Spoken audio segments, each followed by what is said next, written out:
How's it going, everyone? Welcome back to the channel. In today's video, we're going to be talking about the Green Bay Packers 2023 draft class and what we can expect from every player in this draft class for the upcoming season. How's it going, guys? My name is Basaraski Productions. I post Packers content pretty much every single day to this channel.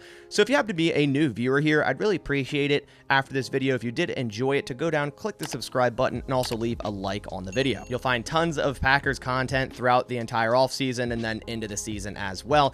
Especially with training camp on the way, there's going to be a lot of content right here on this channel that you simply don't want to miss. So this Green Bay Packers football team is a super young team. I believe their oldest player is Pat O'Donnell and David Bakhtiari, I believe at 32 or 33 years old. So we're used to this Packers team being full with veterans and players that have been on the team for a lot of years. That is very different this year. The Packers are going through a transition from Aaron Rodgers to Jordan Love, and while doing so, they cut a lot of the older players and moved on from a lot of the older players. So this team is super young, more than we're ever used to seeing, and now more than ever, rookies may see some significant snaps in their rookie seasons. With 13 total picks in the 2023 draft class for the Green Bay Packers, they added some quality talent this year. So let's go over what to expect from each pick in 2023. Starting with their first overall draft selection at pick 13, part of that Aaron Rodgers trade to the New York Jets where they swapped 15 for 13, the Packers selected Lucas Van Ness, edge out of Iowa. And the Packers had a big needed edge, and Lucas Van Ness brings a lot of versatility to that edge room. He had 70 total tackles, 13 sacks, and 19 tackles for loss in his 2 years at Iowa. He's an extremely powerful and athletically gifted edge player, and I thought this was a great selection based on what the Packers needed, and also one of the best players available at pick 13. We have a big question of when will Rashawn Gary be back. We've seen him moving around during OTAs and minicamp, and he looks really good and ahead of schedule, but we know the Green Bay Packers, and we know they're not the ones to tend to rush players back off of significant injuries. So now more than ever, the Packers needed depth at edge without Rashawn Gary potentially being there week 1. And because of this, Lucas Van Ness could see a significant amount of snaps really early as week 1. We know Preston Smith is the other starter. That much is obvious. Edge players usually only play 65% of snaps for the Green Bay Packers when they're a starter to begin with. So Rashawn Gary and Preston Smith, only played around 65% of the total snaps last year. So that leaves a lot of snaps for the depth edge guys. Depth edge guys including Justin Hollins, who they re-signed this offseason, and also their rookie 5th round selection from last year, Kingsley Enagbare. Both saw a significant increase in snaps last year after Rashawn Gary went down, and especially Justin Hollins, who has been getting a lot of these starts opposite Preston Smith this offseason throughout OTAs and minicamp. But Lucas Van Ness has also seen a couple of starts during the early portion of this offseason. So I do believe he's going to get a significant amount of snaps early on. I'm thinking somewhere as high as 40 to even 50% of the total of defensive snaps for Lucas Van Ness to start this season. That's kind of the number both Hollins and Enagbare got last year after Gary went down. And the main thing to realize about this edge room early on is it's going to be a very big rotation, at least until Rashawn Gary comes back. Once Rashawn Gary's back, the two obvious starters is Preston Smith, Rashawn Gary. They'll both get 65% of snaps, and then two other guys will get 35%, or it'll be split up between the three guys of Lucas Van Ness, Kingsley Enagbare, and Justin Hollins. But you can never have enough guys to rush the passer. So Lucas Van Ness will definitely have the opportunity to make an impact as a rookie. He's actually in a very similar situation to Clay Matthews when he was drafted in 2009. And he was drafted in the 20s and still went in and had a 10-plus sack season as a rookie. Not saying Lucas Van Ness is going to be Clay Matthews' rookie season, but the situation is similar. They're kind of similar players. So he'll get every opportunity to make a splash as a rookie year 1. The first second-round pick for the Green Bay Packers in 2023 was tight end Luke Musgrave at pick 45 out of Oregon State. And I believe this is another player that will get opportunity very early, just like Lucas Van Ness. A lot of the Packers' early picks have this exact situation where they're going to get opportunities early. This draft class has way more opportunity than many others in years past, where the Packers had veterans at those positions, and it took a couple of years for these rookies to really start seeing significant snaps. Whereas this year, I feel like a lot of these early picks are going to see significant snaps day one. A lot of these position groups were pretty weak on depth, and they simply needed talent. And Musgrave is exactly that for that tight end room. A wide receiver type tight end with plenty of height and a ton of speed. He was a 4-year player at Oregon State, didn't produce too well at Oregon State, only totaled 633 yards and 2 touchdowns, but he also wasn't utilized too well, and he had some injuries. So it's definitely going to be a concern whether or not Musgrave stays healthy for the 2023 season. He's only played in 10 plus games one season in his college career. But nonetheless, if healthy, I do believe Musgrave will see snaps week 1, and I believe it'll be a decent amount of snaps week 1. I think DeGuara may get the bulk of snaps to start the season because he's been here a few years. He knows the system, and I just believe DeGuara is a very versatile type of tight end. He could be an H-back, he could be a move guy, he could be an inline guy. He's very versatile, where Musgrave, can do a lot of things as well, but he is primarily that move type of tight end, something that the Packers really needed to draft, and I'm glad they did with Musgrave. But at the same time, in history, at least recent history, rookie tight ends tend to struggle with the transition in their first years in the NFL. Only 7 tight ends ever have eclipsed 700 yards in their rookie seasons. And the track record for early drafted tight ends in the last 5 years in the NFL isn't too hot. Outside of Kyle Pitts in 2021, who did eclipse 1,000 yards, the only other tight ends to eclipse 700 yards in their rookie seasons in the entirety of the 2000s was Evan Ingram in 2017 and Jeremy Shockey in 2002. That's the list. So honestly, I believe we have to tamp our expectations for Luke Musgrave. He could be a difference maker soon enough, but don't expect him to go out there his rookie season and put up a 700-plus yard season. The Packers' second round draft selection was Jaden Reed at pick 50, wide receiver out of Michigan State. And he now is one of my favorite draft picks in this entire Packers class. And I believe Reed will be the day one starter at slot wide receiver for the Packers offense. But that's not all that Reed is. Jaden Reed is more than just a slot wide receiver.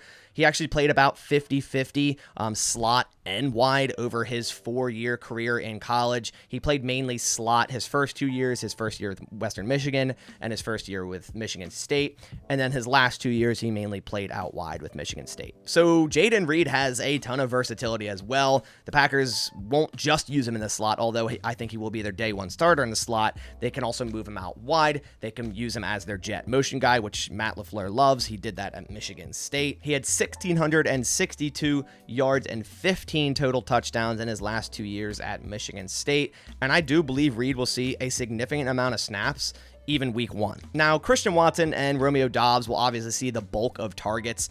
Watson being that number 1 wide receiver, Doubs being that number 2, and Jordan Love starting to really build that connection with Doubs early on this offseason. So I still think they'll see a significant amount of the targets, but I believe Jaden Reed will also be utilized very well in this Matt LaFleur offense.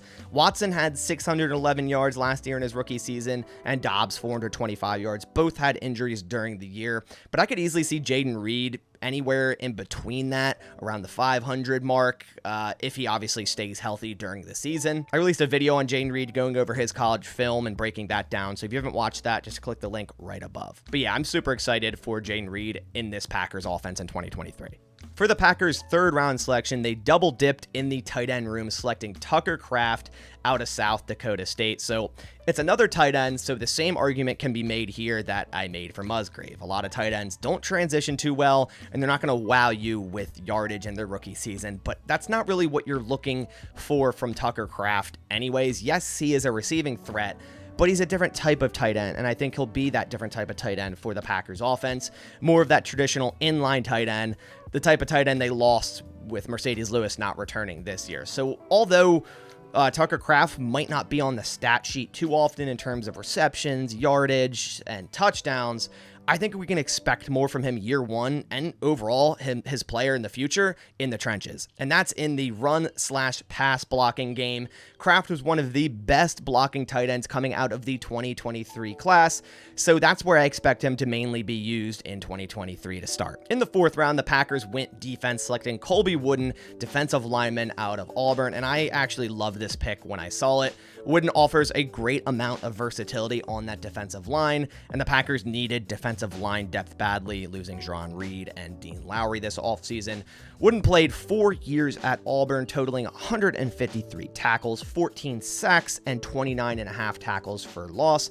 As I said, with the Packers losing both Dean Lowry and Jaden Reed, both of those guys typically saw 60% and above snaps per game on the defense. Now, Devonte Wyatt and TJ Slayton should replace those snaps. They'll be the ones replacing the lost snaps from Jaden Reed and Dean Lowry.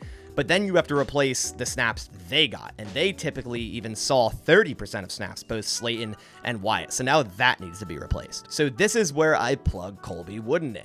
I think he's a very nice rotational defensive lineman year one with versatility, can play him at multiple spots on that defensive line. And honestly, I think he'll even see some snaps week one, and he'll generally just be a nice part of that defensive line rotation all year. Packers had 2 5th-round selections, and with their first one, a little bit of a controversial pick, selecting Sean Clifford, quarterback out of Penn State there in the 5th round.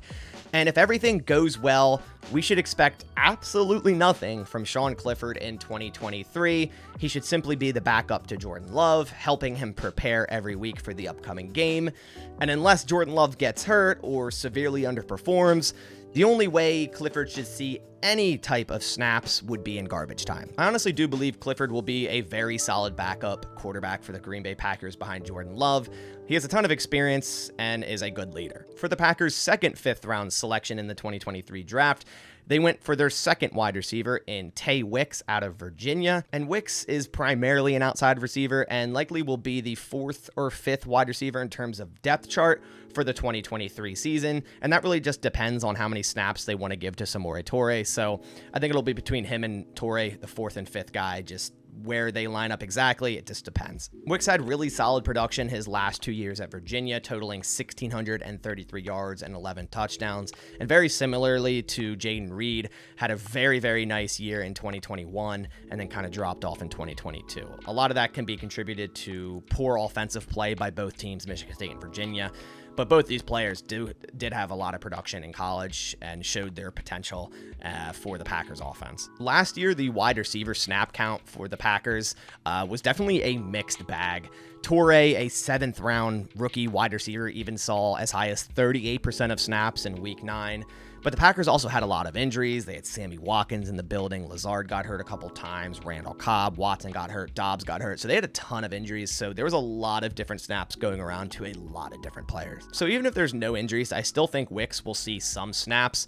But don't expect him to come out here getting 60% of snaps week one, unless there's like some significant injuries where, you know, say if Watson or Dobbs or Reed gets hurt, then yeah, Wix might start getting upwards of 40 to 50% of snaps. And it really depends if he gets hot and then they want to keep him on the field as well, go with the hot hand. But to start, I just don't expect him getting a significant amount of snaps. So for year one, I see Tay Wix as a rotational wide receiver. And I also put a film video out on him.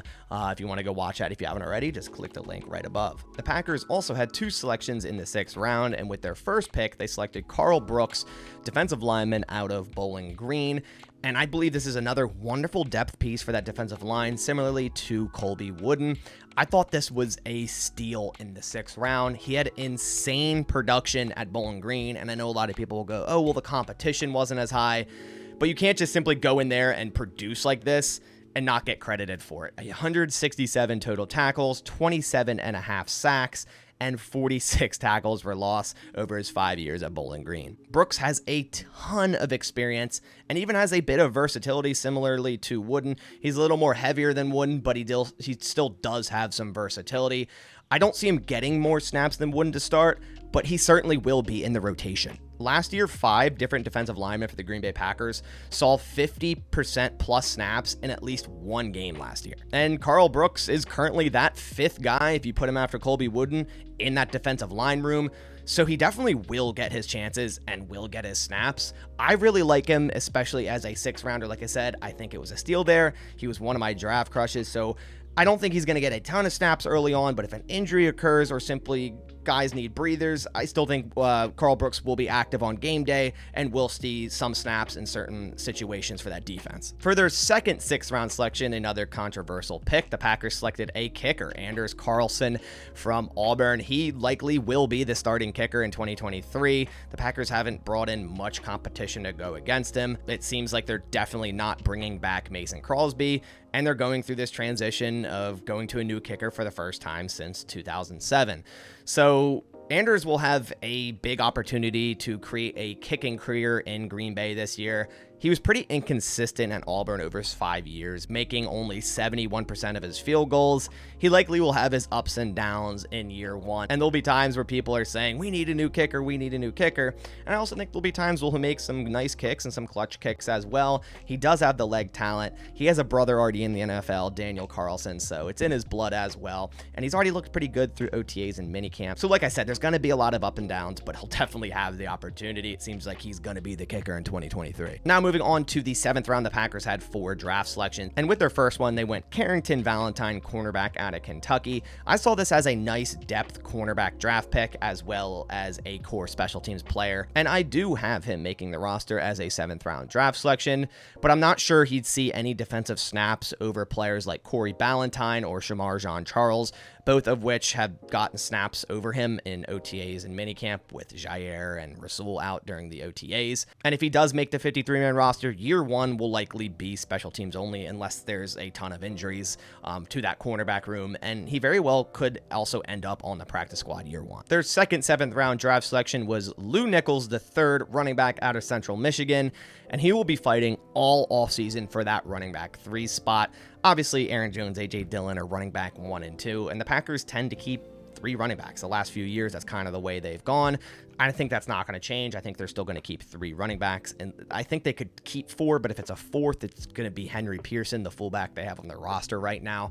And so far, that running back 3 for me has been Tyler Goodson. He's done the best in OTAs and minicamp so far, and yeah, there's no pads on, so we got to wait for training camp to really see these running backs fight it out for that 3rd running back spot between Nichols, Patrick Taylor, and Tyler Goodson. Those are the 3 main guys, but Nichols definitely had a ton of production in college, over 3,600 scrimmage yards and 29 touchdowns, but my bet is on Tyler Goodson being that running back 3. But like I said, we have all training camp to see, but Lou Nichols could very well end up being a practice squad running back year 1. Their 3rd 7th round selection was Anthony Johnson Jr., safety from Iowa State, and this is the 1 7th round draft pick that I could see getting some defensive snaps during the year. Anthony Johnson Jr. was projected as high as a 2nd round safety on PFF, and the other websites he was even, still a 4th, 5th round safety, and the Packers got him all the way in the 7th round. I thought this was an excellent draft pick in the 7th round. Johnson Jr. is a cornerback converted safety, and he totaled 245 tackles, 28 passes defensed, and 2 interceptions over his 5 years played, and also included a 70+ PFF grade in all 5 years. Johnson Jr. was primarily an outside cornerback his first 4 years in college. Then last year he played mainly slot and also box safety, which was arguably his best year in college. He has a ton of experience with nearly 3,000 total defensive snaps in college, and this is why I could see him eventually contributing to the defense year 1. The Packers safety room is still pretty much an unknown. I believe Rudy Ford, Darnell Savage will be the starters going into the season, but either could underperform, either could get hurt. Yes, they also have Jonathan Owens they signed from the Texans and Tarvarius Moore they signed from the 49ers, 2, depth veteran guys, but those guys could also underperform as well or not be what the Packers expected. But I do think middle of the year, if underperforming happens or an injury happens, we could start seeing Anthony Johnson Jr. getting some significant amount of snaps on that defense. The final pick for the Green Bay Packers 2023 draft class in the 7th round was Grant Dubose, wide receiver out of Charlotte, selecting their 3rd wide receiver in this draft class. And Dubose will be fighting for that 6th/7th wide receiver spot, depending on how many wide receivers the Packers keep on their 53. I believe they'll definitely keep at least 6, but they very well could keep 7. And he'll be fighting for that spot between Malik Heath, who's had a hot offseason so far, and also Bo Melton, who I know the Packers really like and has a lot of special teams ability as well. The thing about Grant Dubose so far this offseason is he hasn't even practiced yet, so he definitely has a hill to climb when training camp starts, and hopefully he'll be practicing at that point.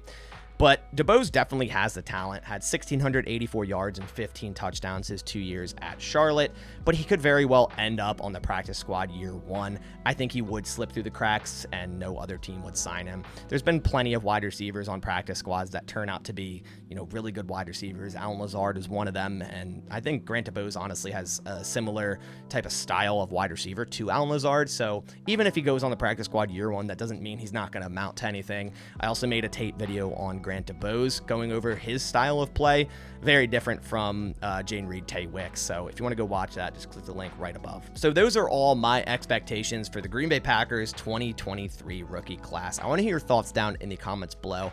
Out of all of these draft picks, which one do you think will contribute the most early on? And also, which one are you the most excited about? Just let me know down in the comments below. Also, guys, I did just release a merch store for this channel, so if you want to go check that out, just click the link down in the description. I have a ton of cool designs, channel-related, Packer-related stuff over there, so I really appreciate it if you went and check that out. But that about does it for this video. I appreciate everyone watching. I'll catch you on the next one, and as always, go Packers.